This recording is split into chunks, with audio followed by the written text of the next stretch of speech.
Good morning student. आज हम हिंदी में पाठ 11 आतिथ्य है ना, आतिथ्य रीड करेंगे। आतिथ्य मीन्स क्या होता है? आतिथ्य किसको बोलते हैं? आतिथ्य मीन्स होता है आवभगत, खातिरदारी करना, है ना। अतिथि से आतिथ्य हुआ है, तो अतिथि मीन्स क्या होता है?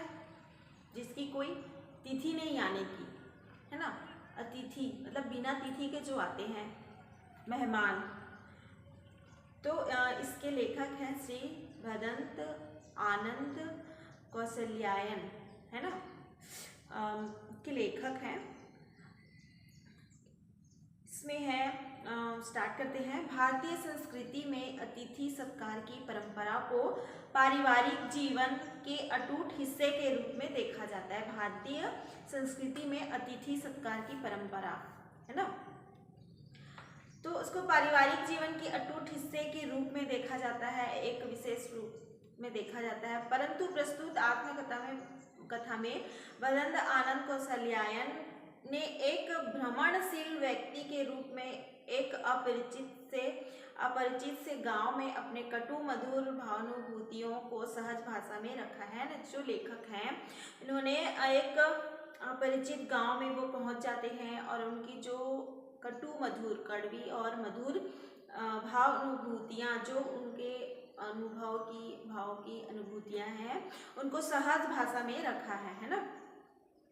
एक थका मांदा व्यक्ति सांझ ढलने के पूर्व अपरिचित से भूभाग में रहने का आश्रय ढूंढने की जल्दबाजी में होता है। ऐसा ही कुछ भाव लेखक की यात्रा के पड़ाव को पाने की अपेक्षा और उत्साह को टूटने को लेकर है। एक तिरस्कार की चेतना उसके मन में है, लेकिन उसी गांव में सराय में एक निर्बल से व्यक्ति की आत्मीयता और सेवा भाव ने लेखक को मानवीय अनुभूतियों को समझने के लिए एक नया नजरिया दिया है ना। एक उनको तिरस्कार करता है ना, उनके मेहमान नवाजी नहीं करता है, तो एक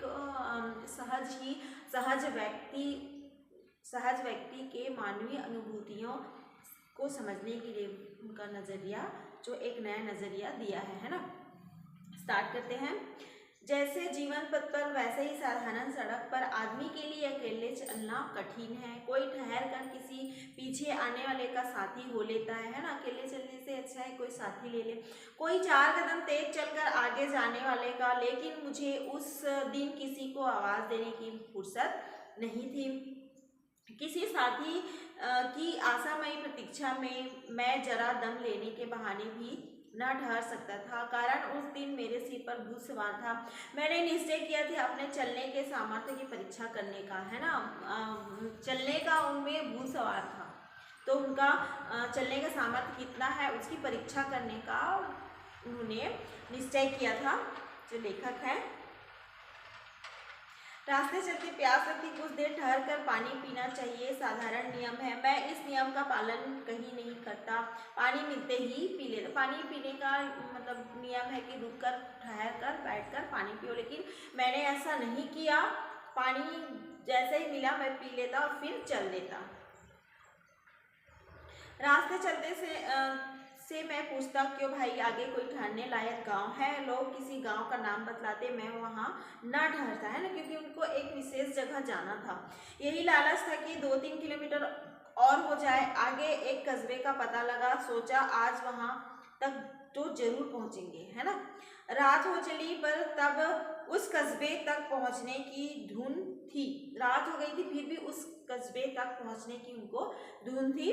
किसी ने बताया कि उस कस्बे में एक हाई स्कूल है, उसके हेडमास्टर भले आदमी। यह सुनकर मैंने सोचा कि, है ना, उस हाई स्कूल के जो हेडमास्टर हैं, है ना, वो भले आदमी हैं। तो यह सुनकर मैंने सोचा कि यदि मिलेगा तो गरम गरम पानी से पैर धोऊंगा। वो सोच रहे हैं ना, ऐसा हो सकता है गरम तेल भी मलने को मिल जाए और कहीं गरम दूध मिल गया तो क्या कहना। लगभग 5-6 किलोमीटर का सफर तय कर चुकने पर, थक कर चूर हो जाने पर, एक बार बैठकर फिर जल्दी से उठने की आशा मन में न रहने पर, ऐसी इच्छा क्या अधिकार अनाधिकार चेष्टा समझी जाएगी, है ना। अनाधिकार मतलब बिना अधिकार के चेष्टा समझी जाएगी।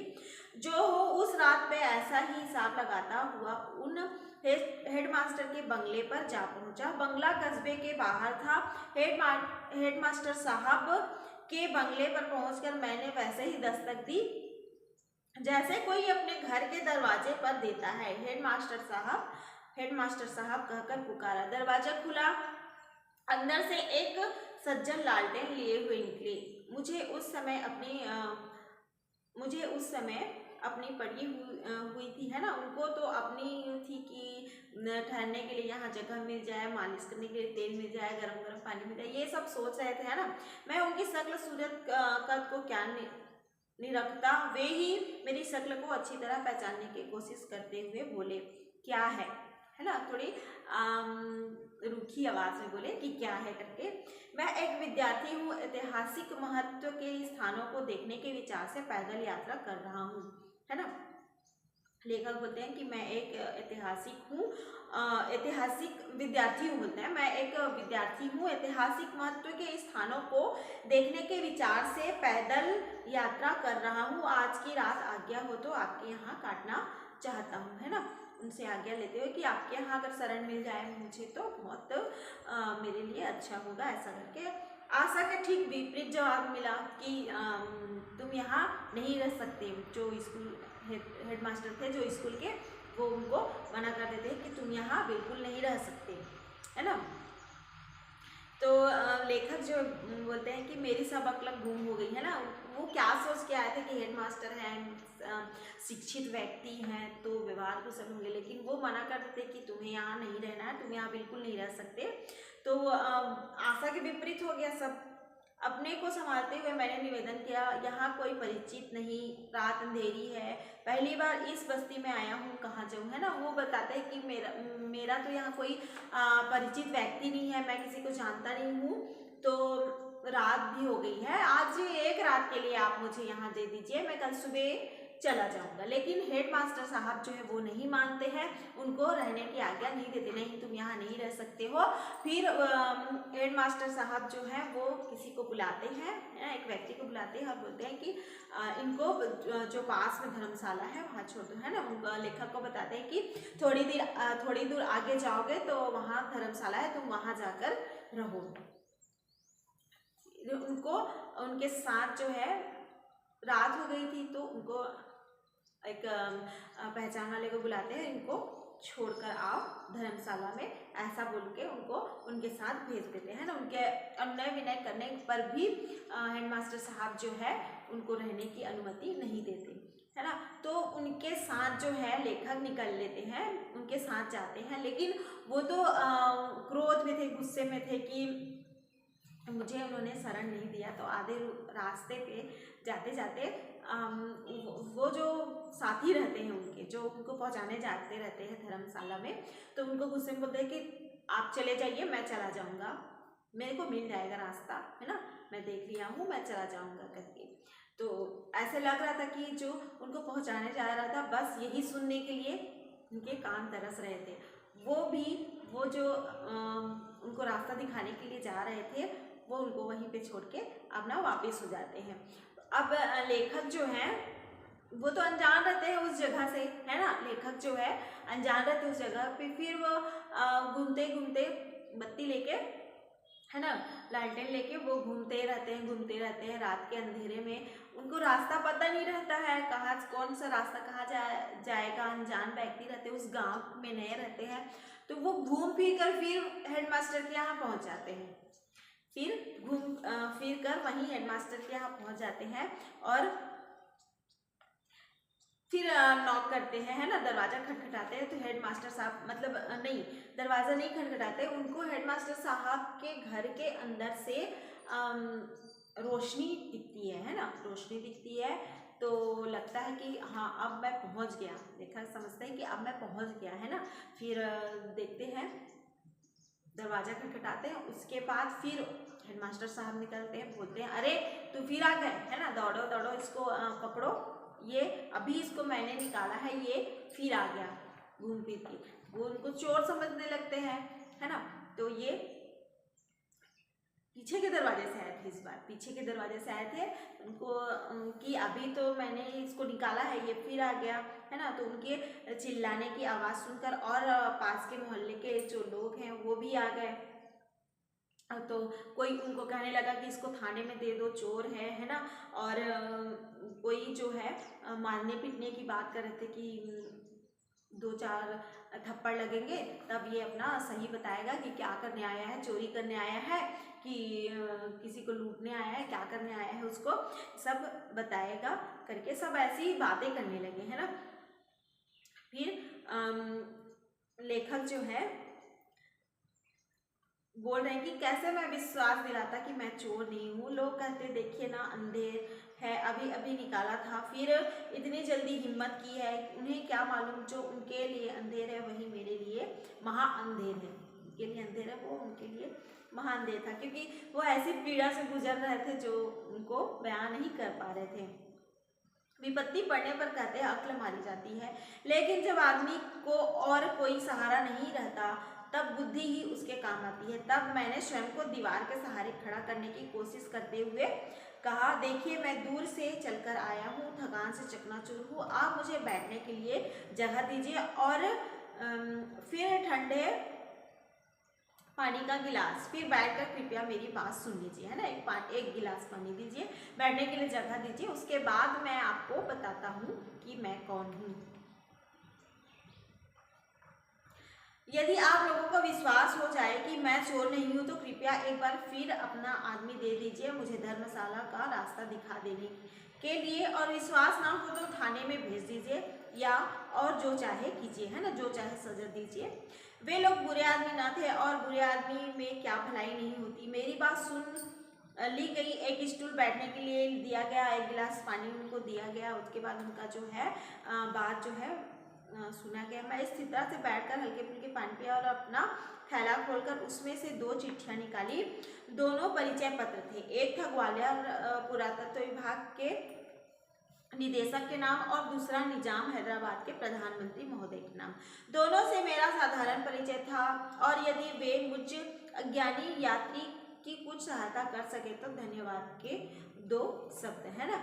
वो जो परिचय पत्र और वो जो पत्र था उससे अगर मेरा कुछ हो जाता तो उनको धन्यवाद। मैंने परिचय पत्र दिखाते हुए कहा, यदि ये पत्र किसी चोर के पास हो सकते हैं तो मैं चोर हूँ, है ना। यदि इन पत्रों के रखने वाले के चोर न होने की कुछ संभावना है तो मैं चोर नहीं हूँ। लोगों की आपस में फुसफुस हुई और चाहे मैं कोई भी हूँ निश्चय हुआ मुझे धर्मशाला भेजने का। चाहे मैं जो भी हूँ मुझे निश्चित किया उन्होंने कि धर्मशाला भेजने का। फिर वही आदमी मेरे जो पहले गया था वही आदमी उनको पहुंचाने गया। धर्मशाला पहुंचा तब पता लगा कि दरवाज़ा बंद हो चुका है। धर्मशाला का दरवाज़ा बंद हो गया और अब किसी तरह नहीं खुल सकता। रात हो गई थी, बहुत रात हो गई थी, इसलिए यही धर्मशाला है कहकर वो आदमी जो है वहाँ पे उनको छोड़ के चला जाता है। मैं अब क्या करूं, कहाँ जाऊं। धर्मशाला में बाहर की ओर एक बरामदा था, मैंने उसी में रात काटने की सोची। पास में कपड़ा काफ़ी नहीं था तो क्या सर्दी जोरों से पड़ रही थी, है ना। कपड़ा उनके पास नहीं था, सर्दी का मौसम था, ठंडी था, तो क्या और कोई चारा नहीं था, है ना। अंधेरे में अंदाज करके मैं एक कोने में बैठ जाना चाहता था कि आवाज़ आई, कौन है। मैंने कहा मुसाफिर, है ना। वहाँ धर्मशाला के बाहर बरामदा में वो कपड़े लगाकर मैं बैठने की कोशिश किया, लेखक कहते हैं, और वहाँ से एक आवाज़ आई, कौन है करके। इतनी रात गए आए हो, हाँ भाई आज ऐसी ही बीती, इधर आ जाओ, इधर हवा लगेगी। कहते हुए उस अपरिचित आवाज़ ने मुझे अपने पास के कोने में बुला लिया। तुम कहाँ से मैंने पूछा, है ना। उनको पूछते हैं कि तुम कहाँ से हो, लेखक जो है। फिर वो जो पहले से वहाँ पे मौजूद था बरामदे में, पहले से मौजूद था धर्मशाला के बाहर में, वो आदमी जो है कहता है, हम तो भिखमंगे हैं, दिखाई नहीं देता। अंधे भिखमंगे के पास लेटने का जीवन में पहला अवसर था, है ना। लेखक कहते हैं कि अंधे भिखमंगे के पास लेटने का, रात बिताने का जीवन में पहला अवसर था। कितने पैसे मिले, क्या खाने को मिला, कुछ ऐसे ही सवाल मैंने पूछा। लेकिन मैं तो व्यग्र था अपनी सुनाने के लिए, है ना। वो तो उतावले थे अपनी सुनाने के लिए कि उन पे क्या बीती। उसे सुनने वाला मिला था पहले पहले, मुझे वही अंधा, है ना। जो उन पे बीती थी उनको उसको सुनने के लिए जो मिला था वो अंधा था, भिखमंगा था। आज से इति तक मैंने कहा सुनाई, शुरू से अंत तक उन्होंने जो भी बीता उनके ऊपर लेखक जो है उस अंधे को, भिखमंगे को बोल दिए। उस सहानुभूति के साथ जो एक दुखिया को दूसरे दुखिया से होती है, वह अंधा मेरी बात सुनता रहा। राम कहानी खत्म हुई तब अंधेरे में टटोलते हुए उसने पूछा, कहाँ है तुम्हारी टांगे, उन्हें जरा दबा दूं, है ना। देखो, एक सहानुभूति के साथ उस अंधे भिखमंगे ने कहा कि कहाँ है तुम्हारी टांगे, मैं जरा दबा दूं, क्योंकि इतना चले थे लेखक, है ना, बहुत उस दिन चले थे। मैंने कहा ना यार रहने दो। अच्छा यह बताओ तुम्हारे पास कोई कपड़ा है? कहा मुझे दो। मेरे पास वही एक साफा था, गज 1.5 गज का टुकड़ा, एक छोटा टुकड़ा था उनका स्कार्फ टाइप का, गमछा टाइप का, मैंने दे दिया। अंधे ने अपने हाथों से मेरी टांगों को टटोला और नीचे से ऊपर तक कसकर बांध दिया। उसने कहा, अब थोड़ी देर ऐसे ही बैठे रहो। गहरी सहानुभूति दिखाने वाले की आज्ञा का उल्लंघन आसान नहीं, है ना। गहरी सहानुभूति दिखाने वाले की आज्ञा, वो बोले कि थोड़ी देर ऐसे बैठे रहो, है ना। तो उनके आज्ञा का उल्लंघन करने का उनको हिम्मत नहीं हुई, है ना। आसान नहीं होता। मैं मूर्तिबद्ध बैठा रहा, मूर्ति बनकर, है ना, स्टैचू बनकर वो बैठे रहे। थोड़ी देर बाद उसने मेरी टांगे खोल दी। रुका हुआ खून तेजी से दौड़ता मालूम हुआ, है ना। जब उनकी जो पैरों को है बांध दिया गया और वहाँ पे क्या है, ब्लड का सर्कुलेशन रुक गया, है ना। थोड़ी देर बंधा रहने के बाद जब उसको खोल दिया गया तो फिर जो है ब्लड का सर्कुलेशन फिर स्टार्ट हो गया। तो वो जो उनके पैर का दर्द है ना, वो सब खत्म हो गया। थकावट जो थी वो सब चली गई। बातें करते करते नींद आ गई। सुबह उठा तब देखा मेरा साथी मुझसे पहले ही उठकर चला गया। वो तो भिखमंगा था, तो सुबह से वो अपने काम पे चला गया था, है ना। तो लेखक ने जिनसे उम्मीद की थी आदित्य की, तो वो उम्मीद से परे, है ना। जो उम्मीद थी वो तो उनका उम्मीद जो है टूट गया, उम्मीद टूट गया। हेडमास्टर साहब ने उनका कोई आतिथ्य नहीं किया, आदर सत्कार नहीं किया, लेकिन एक अनजान व्यक्ति, है ना, एक भिखमंगे ने उनका जो सेवा किया वो मानवीय गुण, है ना, उसमें मानवीय गुण। ओके, चैप्टर कंप्लीट हुआ। Thank you.